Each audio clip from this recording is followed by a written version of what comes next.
시즌 15, 우리에겐 익숙하지만 조금은 얄미운 인물인 아티지프가 주인공으로 등장합니다. 한때 실리콘밸리를 주름잡던 억만장자 CEO였던 아티. 하지만 성공 가도를 달리던 그는 어느 날 갑자기 심슨 가족의 지하실에 숨어드는 신세가 됩니다. 이유는 바로 SEC, 즉 미국 증권거래위원회의 수사를 피하기 위해서였죠. 주가 조작 혐의로 구속에 몰린 그는 자신의 회사 주식 대부분을 아무것도 모르는 호머 심슨의 이름으로 위장 이전해버린 겁니다. 결국 호머는 영문도 모른 채 최대 주주가 되어 법적 책임을 떠안게 되죠. 이 어이없는 상황이 결코 웃음으로만 넘길 수 없는 이유는 무엇일까요? 바로 우리가 현재 암호화폐와 주식시장에서 마주하는 현실과 너무나 닮아있기 때문입니다. 지금도 수많은 투자자들이 개발자나 세력들의 의도적인 조작으로 자산을 잃고 시장의 파도에 휩쓸리고 있습니다. 일론 머스크의 트윗 한 줄에 요동쳤던 도지코인, 그리고 수십조 원의 자산을 증발시킨 루나 사태까지 아티지프가 남긴 이 한마디는 현대투자의 본질을 꿰뚫습니다. 사람들은 내 회사를 믿은 게 아니야. 내 이름과 내 과거를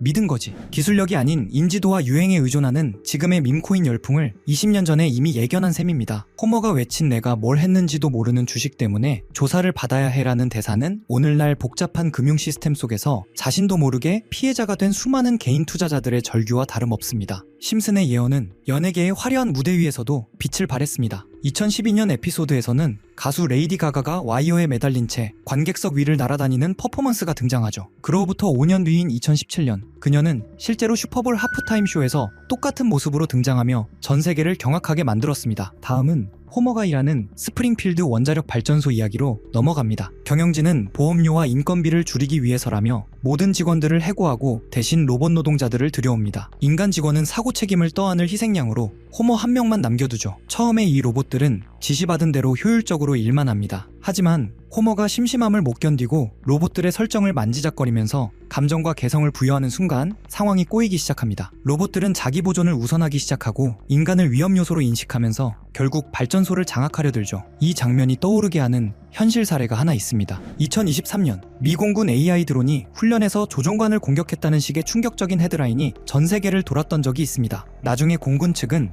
실제 실험이 아니라 가상의 시나리오였고 언급 과정에서 오해가 생겼다고 해명했지만 이 사건이 큰 반향을 일으킨 이유는 단순합니다. AI에게 목표만 주고 결과만 보상하면 인간의 명령은 그냥 방해 요소가 되어버리는 것 아니냐? 심슨의 로봇 발전소 에피소드도 바로 이 지점을 파고듭니다. 비용 절감을 위해 사람을 로봇으로 대체했을 때 위험을 감당하는 주체는 누구인가? AI 시스템이 사람을 보호 대상이 아니라 장애물로 인식하게 되면 어떤 일이 벌어질 수 있는가? 그리고 모든 걸 자동화한 사회에서 단 한 명의 인간은 결국 책임을 뒤집어 쓰는 방패막이가 되지 않겠냐는 불안감. 이 장면들이 우리에게 던지는 메시지는 명확합니다. AI가 집안, 직장, 사회 인프라를 장악할 때 누가 통제권을 갖고 책임을 질 것인가? 소수의 기술 기업이 우리의 데이터와 생활 패턴을 모두 쥐게 되었을 때 개인의 존엄과 선택권은 어떻게 지켜질 것인가? 이쯤 되면 의심하지 않을 수 없습니다. 심슨 제작진 중 누군가는 정말 미래에서 온 시간 여행자일까요? 아니면 세상을 주무르는 보이지 않는 특정 그룹, 즉 그림자 정부에 속해 있는 인물일까요? 심슨 가족 시즌 22육화. 이 에피소드는 세계를 움직이는 소수의 기득권층, 세상의 판을 짜는 설계자들이 등장합니다. 거대 미디어 재벌, 정치인, 기업가들. 이 비밀회담의 목적은 단 하나,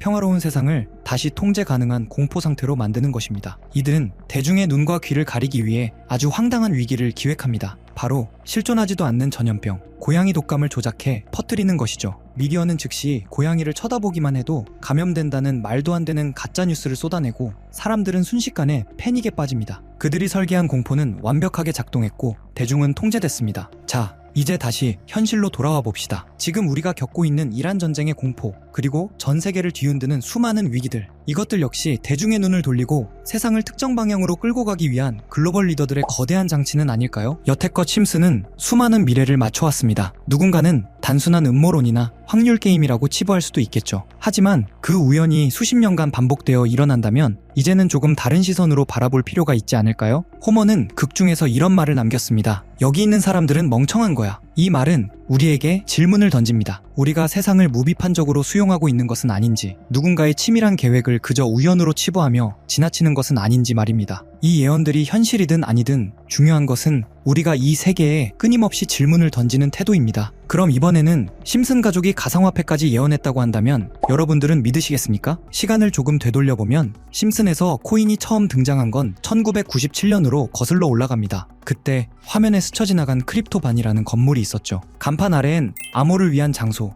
암호화폐 판매 같은 문구가 적혀 있었는데 크립토반을 직역하면 암호화폐 창고, 지금 생각하면 마치 초기 코인 채굴장을 떠올리게 하는 설정입니다. 비트코인이 실제로 등장하기 13년 전 심슨은 이미 암호화폐라는 단어를 화면에 집어넣었던 겁니다. 이 장면이 유명해지자 한때 팬덤에서 크립토반 코인이라는 패러디 코인까지 등장했고 출시되자마자 폭등했다는 일화가 커뮤니티를 뜨겁게 달궜습니다. 이어지는 또 다른 에피소드에서는 주식에 빠진 마지가 방송을 보는데 화면 한쪽에 뜬 문구가 바로 비트코인 가격 무한대. 지금이야 흔한 장면일 수 있지만 비트코인이 600만원 수준이던 2017년에 방영된 에피소드에서 나왔다는 점 때문에 심슨은 비트코인 ETF도 알고 있었다는 말까지 나왔죠. 그리고 유명한 에피소드죠. 박사가 직접 암호화폐를 만들어 마을 최고 부자가 되는 프링크 코인 편. 그가 만든 블록체인 공식 안에는 비트코인, 라이트코인, 도지코인의 이름처럼 보이는 요소들이 숨겨져 있었습니다. 이 에피소드의 방영일은 2020년 2월. 방영 직후 비트코인은 $10,000에서 $70,000까지, 라이트코인은 $40에서 $400로 1000% 가까이 상승. 도지코인은 에피소드가 끝난 지 2달 뒤 일론 머스크가 언급하며 폭등하기 시작했습니다.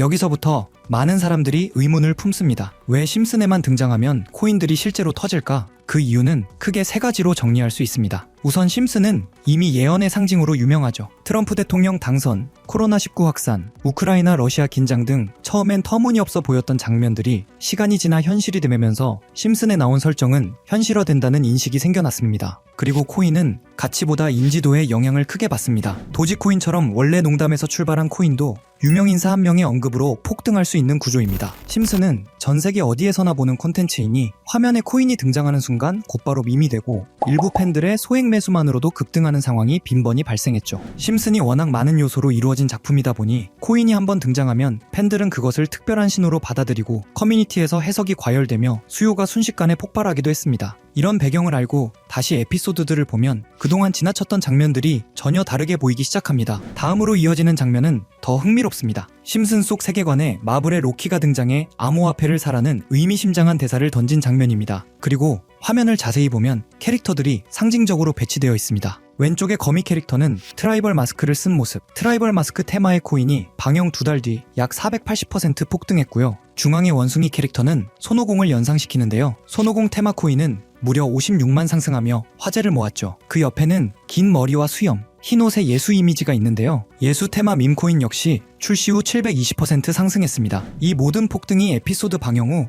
몇 달 이내에 일어났다는 점 때문에 또 한 번 소름이 돋는데요. 그리고 마지막 캐릭터, 보라색 몸에 주황 줄무늬, 뾰족한 귀, 길게 늘어진 꼬리, 웃는 듯한 표정의 개 또는 늑대. 이 캐릭터가 누구인지 찾기 위해 분석을 시도했고 AI들에게 물어보니 모두 같은 답을 내놓았습니다. 그 정체는 알레브리에, 멕시코 문화에 등장하는 상상 속 동물입니다. 그래서 알레브리에 코인을 찾기 시작했고 해외 커뮤니티에서는 이미 이와 유사한 코인 이름이 오르내리고 있었습니다. 그 코인은 얼마 전까지만 해도 거래량이 거의 없었지만 최근 며칠 사이 200% 가까이 상승하며 팬들의 관심을 받고 있습니다. 특히 심슨 속 캐릭터 코인들이 대체로 방영 후 몇 달 안에 수백에서 수십만씩 폭등했던 패턴을 생각하면 이번에도 같은 흐름이 이어질 수 있을지 많은 커뮤니티에서 지켜보는 중입니다. 100만원 투자해서 10억을 번 손오공 코인 투자처럼 될지도 모르는 일이지만 제가 이 코인 이름을 알려드리면 1,000원, 5,000원 정도만 그냥 재미로 넣어두는 걸 추천드리고요. 이제 제가 며칠 만에 알아낸 코인명 알려드릴 건데 코인명 오픈한 영상을 이틀 전에 그대로 업로드했더니 유튜브에서 경고 메시지가 와서 하루 만에 삭제했고요. 지금부터 공유해드릴 건데 먼저 제 채널 구독 버튼 눌러주시고요. 그 다음 제 번호 아시는 분들 있죠? 010-8480-8147 제 번호로 구독 완료 남겨주시면 제가 보는 대로 구독자분인지 보고 문자 남겨드리고 있습니다. 저도 몇 날 며칠을 찾아서 알아낸 정보인 만큼 구독 눌러주시는 분들에게 알려드리고 있고요. 다만 여기서 중요한 점은 누군가의 말만 믿고 무리한 투자를 하는 것은 위험하며 코인 시장은 어디까지나 변동성이 큰 영역입니다. 오늘도 시청해주셔서 감사합니다. 다음 콘텐츠에서 또 흥미로운 이야기로 찾아오겠습니다.